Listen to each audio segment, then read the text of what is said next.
you know? And don't get me wrong, I understand that some people need to be held accountable, but And by the way, if I'm the one telling you about cancel culture, it's already gone way too far.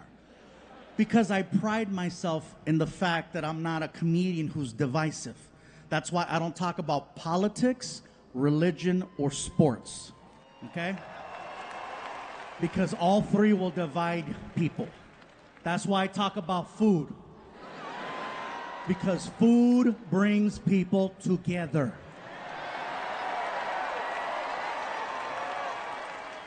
That's right, unless you're vegan. In which case, you can leave right now. I don't give a shit, I really don't. I don't care if I offend you and your salad. You can leave, bye. And the only reason why I'm so on the vegans is because I once was vegan. I know some of you are like, no, yeah. I was vegan for a little under a year. Now, I know some of you are probably thinking, oh, that's not, you weren't even vegan then if it was less than a year. But think about it. Anyone who has ever gone on a diet knows just how hard it is to change your eating habits for 1 week, much less a year. And they told me, they said, you're gonna lose weight. And they were not lying. I lost weight, patience, and friends. So I'm just here to let you know, I'm back. So, I almost got canceled. I almost got canceled because I posted a tweet of one of my dogs. Now, some of you already know I have 2 Chihuahuas. Yeah. You know, people watching at home, they're like, that's not stereotypical. Yeah, I know. I have 2 Chihuahuas. I have a little boy dog named Vinny and a little girl dog named Risa. Combined weight, 14 pounds. My little girl dog, Risa, she is 4 pounds and she's 17 years old. Yeah. Her anger keeps her alive. I will confirm every stereotype about Chihuahuas. Oh yeah, it's real. The rage is real. But with me, she loves me, okay? She's 17, she has no teeth, her tongue hangs out, she's adorable. So I posted a picture of her on Twitter with the caption that basically read, going to take my little nugget to go get some chicken nuggets. And then I tagged at Chick-fil-A. Okay, so yeah, you feel that? See how the majority of the room was like, that place is good, sucks their clothes on Sunday. And then there was a few of you in here and you heard the groan, yeah. Half of those people, vegans. The other half are the ones that blew up my Twitter feed.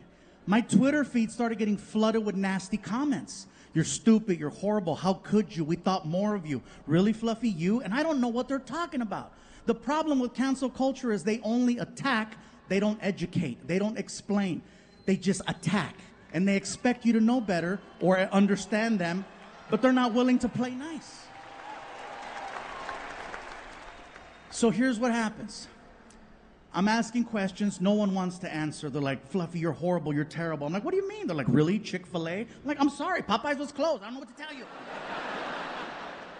They're like, you know what you're doing. I said, I am more hungry than woke. I don't know what you mean. And then finally, someone took the time to explain to me why I was wrong for that tweet. Come to find out that Chick-fil-A in the past has been known to make contributions to organizations that are a little out of line with the LGBTQ plus community. Now, forgive me for using my hand to get the letters right. I just want to get the letters right. I do consider myself a supporter and an ally, and I'm trying my best to be as understanding as I can be with the limited information I have available. Now I'm gonna say it again. I'm trying to be as understanding as I can be with the limited information I have available, which basically means I only read headlines. Here's the thing, you guys.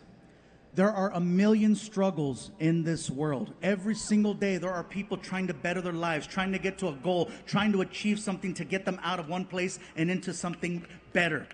And it's impossible to keep up with everyone's fight unless you mess up and then someone pulls you aside and reads you the riot act. So, here's how the conversation went. because I finally got one. They said, well, Gabriel, if you consider yourself a supporter of the LGBTQ plus community, moving forward, will you still be tagging Chick-fil-A in future posts? I said, yes, I will, but it's not because I'm not a supporter. I'm definitely a supporter of your cause, but causes are a two-way street. You got to support mine too. I said, I tag Chick-fil-A for the same reason I tag every other company I use organically. I'm trying to get free shit. Plain and simple, don't look past it. And I know some of you are like, well, Gabriel, don't you make money? Yes, I do. And you know how you keep it? Free shit. Yeah, let me tell you how I discovered this one. So I was at a Chipotle one night, and the staff was incredible. So I wanted to give them a little shout out online. So I gave them a shout out, and then I tagged Chipotle.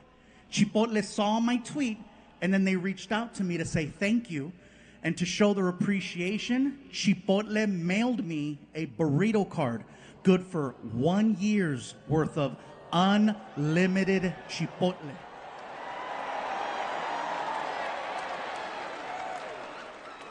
And I tested it. Oh, they gave it to the wrong person. After about 2 weeks, it looked like a Metro card. It was all scratched up. So now let me tell you guys, if you were me and you sent out one tweet that got you fed for a whole year for free, wouldn't you be tagging as many companies as you could to see who else would want to donate to the cause? The only thing I'm guilty of is hoeing myself out. That's it. I was being a little cyber sucia. That's all I was doing. But again, I understand that some people need to be held accountable for certain actions. I just feel like a lot of times a simple conversation can fix things. I know that based on today's rules, I can be canceled right now for previous comedy specials that I've done over the years. And I understand that, so I'm just waiting for the call. I know I can be canceled for previous comedy specials. And I know they probably expect me to apologize, but I would never apologize for my previous work because you know what? It was perfectly acceptable at the time.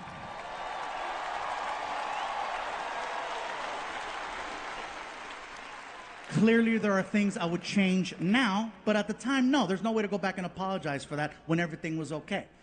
I want to let you all know right now that was the best year I ever had in comedy. And the reason why I say this is because I was this close to hosting the Oscars. Yeah. Pretty sure I got a good chance next year.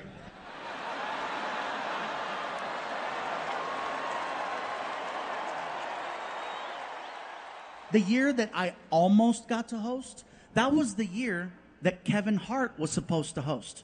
And I don't know if you guys remember the story or not, but basically, Kevin Hart was supposed to host the Oscars. And anytime you host, the background check is next level, okay? They go through all of your social media, all the way back to MySpace. People over 40, you know what's up. Come to find out that 10 years ago, Kevin Hart had sent out a couple of tweets that were questionable. So the Academy confronted Kevin Hart about the tweets.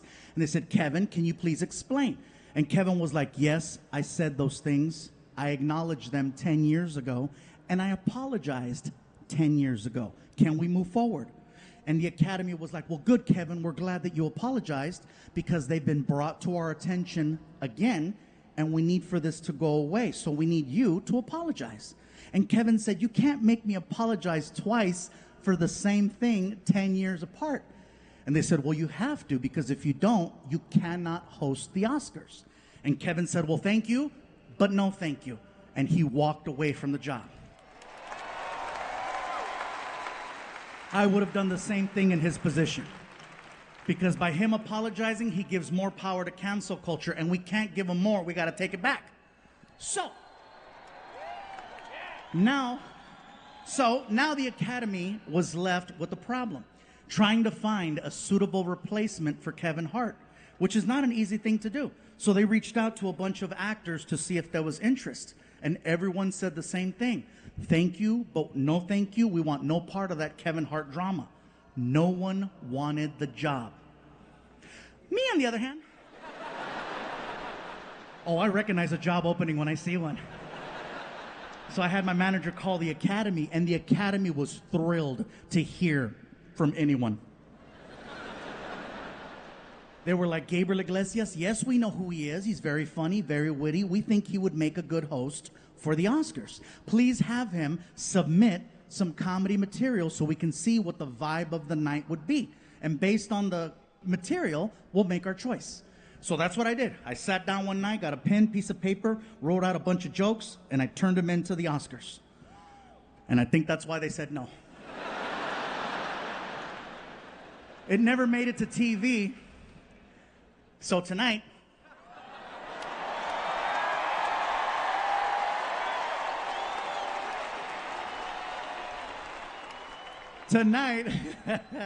I would like to do the opening joke that I was going to do for the Oscars.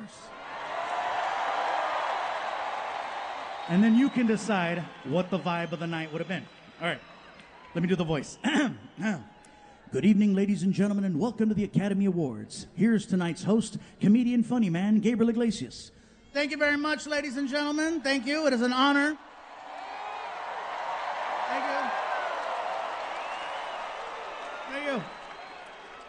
It is an honor to be here tonight, hosting the Oscars. In keeping with tradition, here is another Mexican doing a job nobody else wanted.